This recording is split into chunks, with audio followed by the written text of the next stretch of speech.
The Newsround on Off the Ball. With Gillette, in association with Movember. Effortless shave, magnificent Mo. This is News Talk.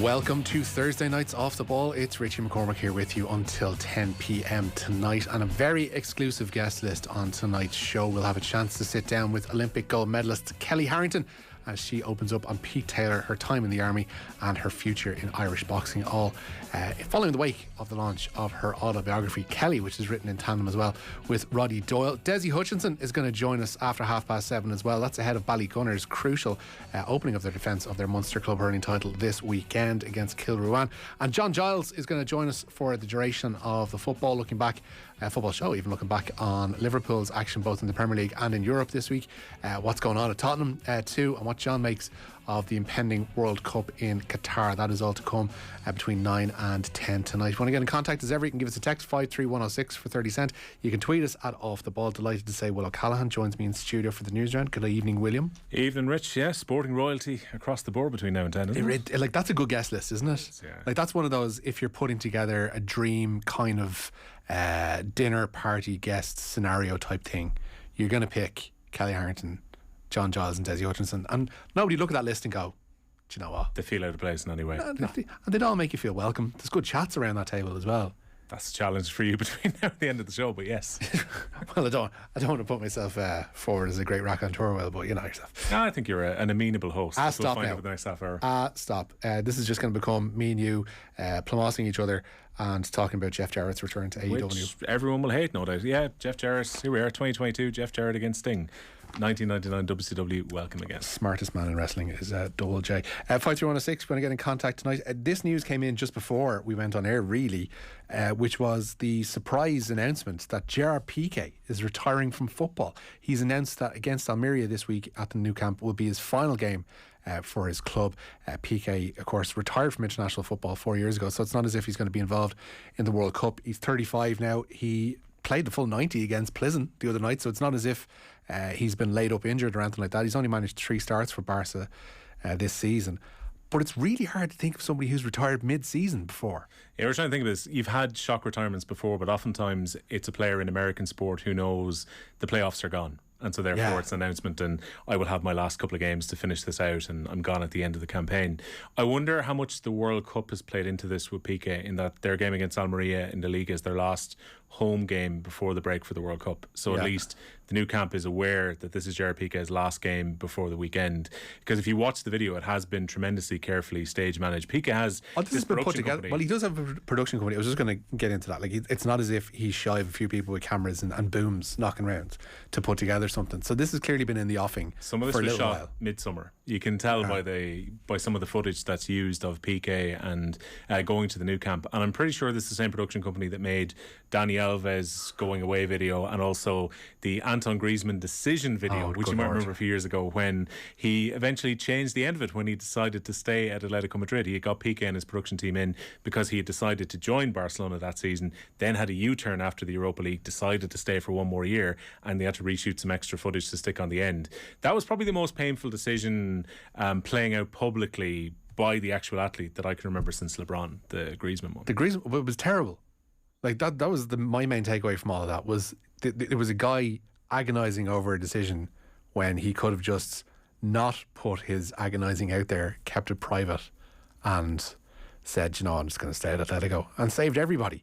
The production crew, his teammates at Atletico Madrid, Diego Simeone, Barcelona, who thought they were going to sign him at that juncture. Could have saved everybody a lot of hassle and say, I'm staying. It felt tremendously self-indulgent, didn't it? Oh, 100%. Like, some of that footage could have been recycled when he eventually made the move the next year, or just allow it to be deleted. But it felt like obviously Anton Griezmann wanted as much attention as he could possibly get. In this case, I mean, the Piqué, it pulls at the heartstrings a little bit, the video, for anyone who's watched it so far, in that he's got footage of himself legitimately at like 4 and 5 years of age in his Barcelona jersey, talking about this was his dream, running around to get autographs from some of the team in 1992 after they won the European Cup. So you actually see him running up to Pep Guardiola and to Ronald Koeman to get their autographs after they brought the Champions League trophy back. and then obviously going all the way forward to what was a very trophy-laden 14 years that he had after his return from Manchester United. And he said at the end, the echo to the start of the video, that he will be back soon. But the big question mark is, Richie, how much of the money that he's owed is he going to receive? So him and Busquets are owed €105 million. Busquets looks likely to go to Inter Miami next year. Are they leaving all that money on the table? Because Barcelona have told the press in Spain in the last hour that Piqué's contract will be terminated as of the end of this weekend. So they're able to sign somebody in January. Yeah, but La Liga's rules in financial fair play, and Barcelona have been lobbying to get this changed because of their own situation, they count the wages until the end of this season.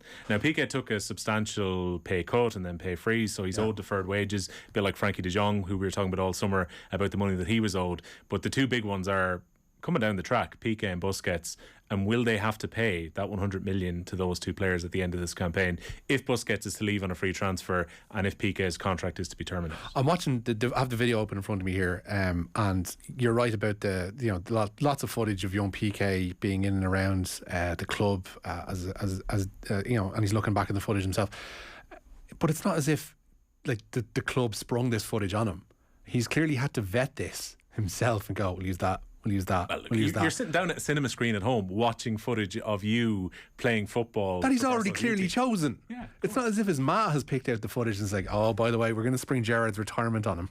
He doesn't know anything about this. Sit him down in front of the telly there and we'll play like a kind of, do you remember this, Gerard? And show him the screen as like a 6-year-old hanging around the Camp Nou. The question though, Rich, depending on how this plays out, look, I'm sure Piqué is going to have to do a raft of interviews. He's controlled his own narrative here by putting the video out. But at the weekend, if he's asked about this, I'm sure the first question will be, Gerard, why now? Why not when Xavi told you at the start of the season you were fourth choice centre back and you weren't going to play? Because once they had signed Koundé and they had some more options at centre back, it should have been fairly clear to Piqué that he wasn't going to play. On the Koundé thing, from memory, they didn't get him registered for a few weeks, so they probably needed him to hang around long. I might be like, listen, I might be wrong on that. But I think Xavi said that he made it fairly clear to Piqué, you stay, you're not going to play a whole lot. Pretty much it said the same to Jordi Alba as well. And Piqué, okay, he got to play this week and he's played a bit with the injuries that they've had at centre-back in recent weeks. But generally, if Christensen was around, if Eric Garcia was fit, if they hadn't had that injury that Araujo had to put him out for a month, Piqué may not have seen any game time or very minimal game time this season. It is a mad club. Sure is, isn't it? Like it's insane. Like, it doesn't operate in the sense that I can remember any other football club operating. It's just between pulling levers to guarantee themselves certain amount of cash and having to owe players money. Like usually that's the stuff that's like for clubs like Bury, who owe like 2 weeks' wages to a bunch of players. It was like, no, we owe two players 100 odd million quid, but everything's fine to carry on. Sometimes you just have to stop and think, what an absolute lunatic asylum that place is. And the other weird part, in theory, electing a president every few years should mean that the continuity should be there from the club, and so therefore any one president shouldn't be able to come in and do a huge amount of damage. And what's happened is Laporte has come in and blamed everything on Bartomeu and the previous regimes that were there since he left the first time around. But they've all done that. Like if you go back through I was reading Cruyff's biography, the Auka Cock one, always on the attack earlier in the year, and like that stuff about Jose Luis Núñez coming in and saying, oh, the previous regime has done this and that, and but like it's with every presidency, political or football or otherwise, like that's what happens. It's like the previous regime for all the ills. And I did wonder about that, when they had their emergency vote that they had earlier this year for the members, because they had to approve these levers going through. You're kind of thinking, what choice did the members really have when they're being faced up with, all right, if you don't give away a huge amount of future earnings here, we might actually go to the wall. But that just speaks to how badly it was run up until that point. Like it's not that's not the point to take issue with. It's the point that how did they manage to squander millions upon millions upon millions upon millions? They didn't help themselves by when the Neymar money came in. That should have been a reset for them to be able to go, right, we're going to go with the club from here. And then you spend 100 million plus on Coutinho, on Dembele, on Griezmann. Like it was probably the worst use of a transfer fee of all time, considering they got over 200 million for Neymar, and then tried to give that money back to PSG in 2019. If you watched the Neymar documentary, they were saying they were going to give him basically what the release clause was back, so the PSG would have lost none of their money. Come here, we've got Kelly Harrington on the show later. What an interesting character she is. Her book Kelly, co-written by Roddy Doyle. He doesn't do many autobiographies, but when he does, he kind of picks the big ones. Roy Keane and Kelly Harrington.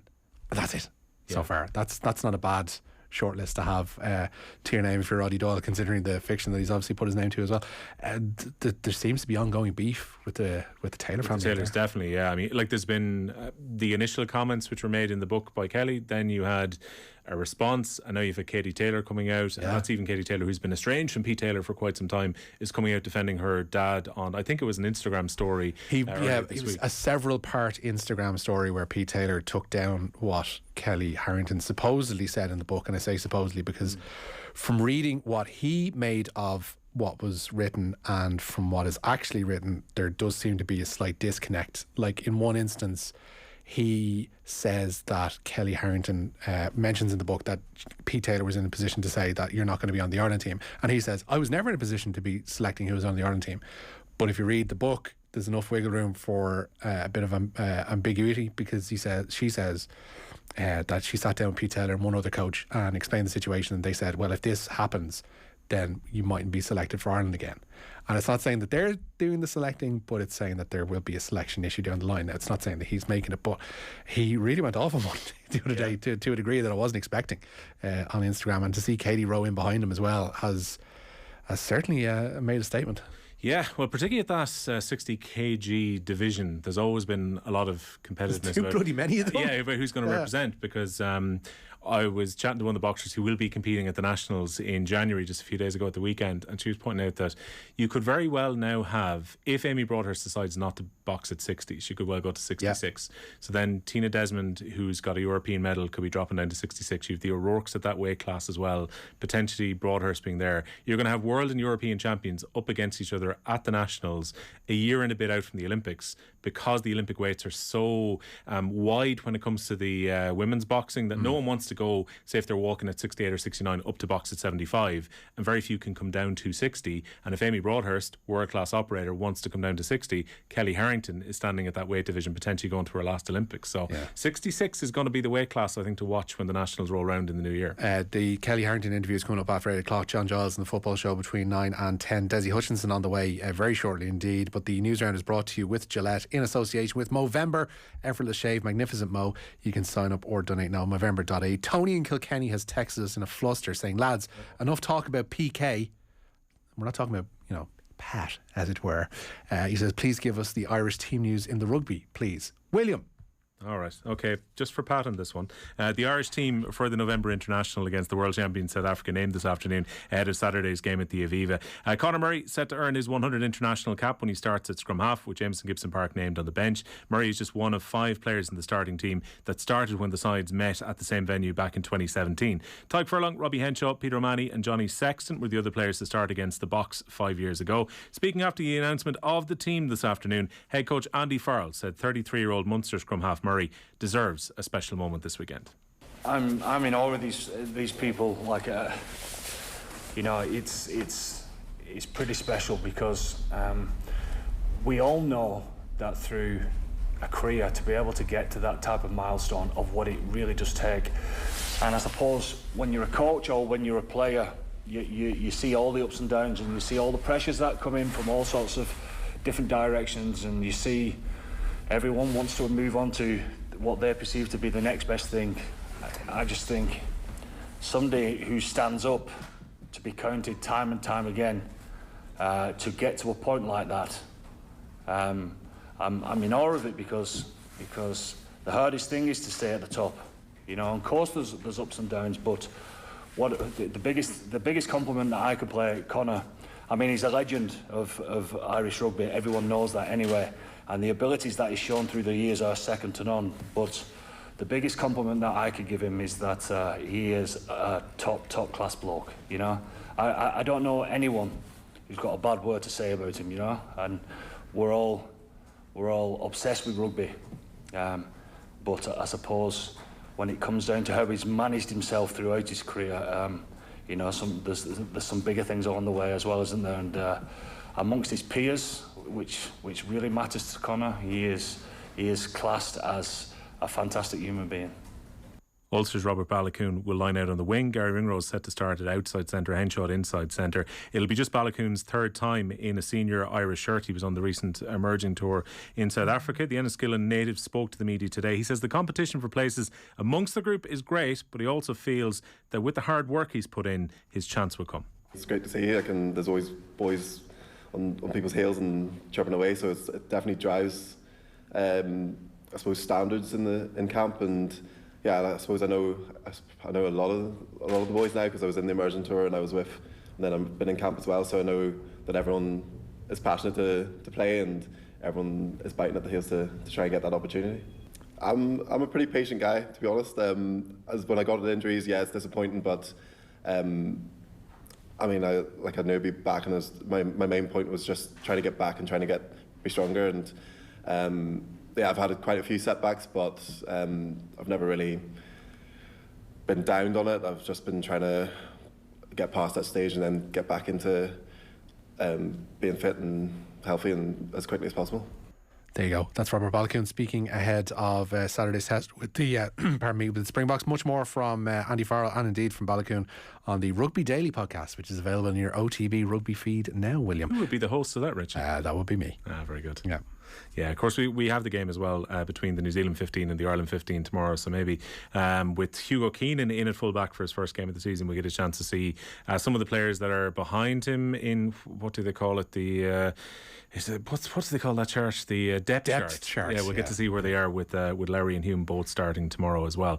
Meanwhile, in the Conference League at the moment, Shamrock Rovers now have got about 15 minutes left in the European season. They trail away to Djurgården by 1-0. That means that the Swedish side are on course to top the group. A very impressive 16 points in their 6 games if they close out this victory. Ghent at the moment, who lead away from home against Molde in the other game in the group, are set to go through in second place. So Ghent will have to play one of the teams coming down from the Champions League third places in the next round, while Djurgården from the Europa League, they would get basically a bye into the next round of the competition, and they'd come in at the round of 32. Also in Conference League action this evening, West Ham are basically completing and ticking a box against FCSB, formerly known of course as Steaua Bucharest, and a decent chance as well for Conor Coventry to impress again. He's been named in their midfield for the second European game running. Has the Republic of Ireland under 21 midfielder, so we'll keep tabs on how he does this evening too, Will. Yeah, moving along nicely. That team for West Ham, by the way, they've gone with Areola in goal, Kufal, Johnson, Ogbonna and Agarda the back four, then Lanzini, Coventry, Downs, Scarles, and then you've got Fornals is going to support Omamba up front. So that's the West Ham team to start away from home against FCSB, and as you say, West Ham finishing out their group. In the Europa League, currently Manchester United are in action in San Sebastian against Real Sociedad. They lead by 1-0 with 15 minutes to go. Now that's not enough, Richie, for them to top the group. They have to win by 2 clear goals if they're to finish ahead of the La Liga side in this one. United started the game incredibly well. They got a very well taken goal by the Argentinian youngster Alejandro Garmacho, and a stat from our own Stephen Doyle. Here we go. Garmacho, when he was given the assist by Cristiano Ronaldo tonight, who Cristiano Ronaldo scored his first goal for Manchester United a year before Garnacho was born. And another grey hair just appeared in the beard. Yeah. So there you go. We've another club versus country thing coming here soon, by the way. I was looking on that West Ham bench and seeing if there was any more Irish interest. It's a very young bench, to be fair. Darren Randolph is on there. But they have a young player called Caelan Casey on the bench. Not Irish. But by God, there's got to be some in there. There's got to be some heritage there somewhere. Let's keep tabs on him. Remember the name. Indeed. Later on then, you've got Arsenal, who are in good form, the Premier League leaders, against FC Zurich at home in Group A at 8 o'clock. Arsenal need to win that game to be assured of winning the group, because PSV have got a better result from the head-to-head. So PSV beat them 2-0 last week. Okay. So that keeps Arsenal honest going into this game. It's one of those of the permutations. We were watching Benfica last night, where it looked like PSG have done enough to win the group. And next thing, Benfica bang in 6 goals and top the group. Yeah, they needed, I mentioned it last night at some stage, they needed like a 4-goal swing in terms of goal difference, etc.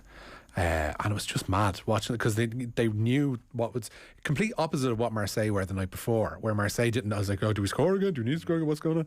Benfica were like, right, we need to score 6 here if we're going to, now that they've scored 1, to get through and top the group. And they've been mightily impressive, and there's be a lot of teams, and Liverpool are among the second seeds for that last 16 draw on Monday that will be hoping to avoid them, because they good. It was also one of those, credit to Benfica's backroom team for knowing exactly what they needed to do. Because I had the UEFA website open to just double check how far we needed to go down the list to actually work out. Because they're like identical. It was like 16 scored, 9 against, whatever it was. 7 against. +7 in the goal difference. 2-1 all draws. It was just completely identical. So it was goals scored across the group that made the difference in the end. For Mikel Arteta's side, Arsenal, of course, who need to win to top the group to be assured of it if PSV were to get a result elsewhere. They've got a big weekend coming up as well where they look to protect their 2-point lead at the summit of the Premier League. Speaking ahead of tonight's game, Mikel Arteta says there's obviously pressure upon his squad, but he says they're ready for their next 2 challenges. Well, first of all, I don't have 22 outfield players, so I cannot play 11. That's the first thing, and we haven't had that for the last 5 weeks. And then you look across Europe, and teams that play are used to playing every 3 days. And if you want to play at a big club, you have to be able to do that consistently and still perform at the highest level. Obviously, there are certain players that are more risk. Certain positions that are more risky for us because we don't have the replacement to do that, and we are all aware of it. But winning helps winning, and if we play well on Thursday and we win, it's going to help us as well for Sunday. That's for sure. Did nobody tell Mikel, don't bang the desk? I know. Don't. See, that's nobody. We had this with Adrian Barry last week too on the crappy quiz, which was a wonderful addition if you want to go back and have a look at it, where he kept on both hitting the desk and making that sound, and also he had his microphone pack on the desk and managed to keep on pulling the cord of the microphone cable, which, with me having to produce the show on Friday evening as well, it was a killer to have to go back and edit all these things out. There was somebody who used to do the pay. I can't remember who it was now at this stage. Joe had to constantly tell them off. Stop! Can you stop? Just stop touching the desk. Stop touching, because it was like. Well, see, the paper's difficult because you have your highlighters out and you're trying to get the best sections and you want to make sure you can make the best quotes, and next thing you realise, Joe was going to the Mail on Sunday, so I better get the Mail on Sunday out, and you get that horrible dun off the tape.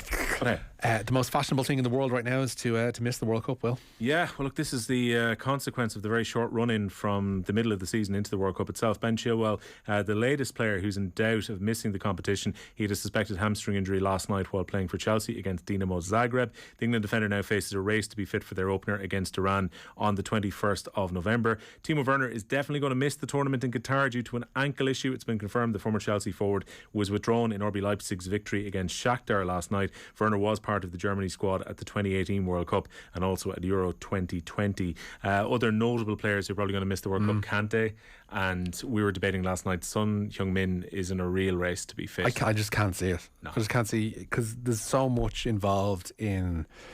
Like, people kind of take for granted your face and your cheekbones and all that, but if it's broken and broken in a couple of places as is reported, I just don't see how he gets patched up into, like, maybe it's a situation whereby there's 26-man squads, isn't it? So you've kind of got the bigger number. You've the wiggle room where he's your by far star player. You include him and see if you get to the knockouts. See if you get to the second round. But it's a big ask to have him be on top form, and it just shows I know Jamie Carragher made a big deal about this. We'll talk to John Giles about it later on in the show too. It just shows the absolute folly of front loading a load of games before a World Cup that's being played in November, December. Like, now that it's on top of us, I think we can kind of all see how mad it is, but it just bears repeating over and over again. And I think it was Kieran Cunningham pointed out, this is going to happen again. It's going to be in Saudi Arabia sooner than we probably want it to be, and we're going to have this conversation all over again. Yeah, looking forward to that already. I mean, it's one of those things as well where you've only got 1 week of a camp before you travel to.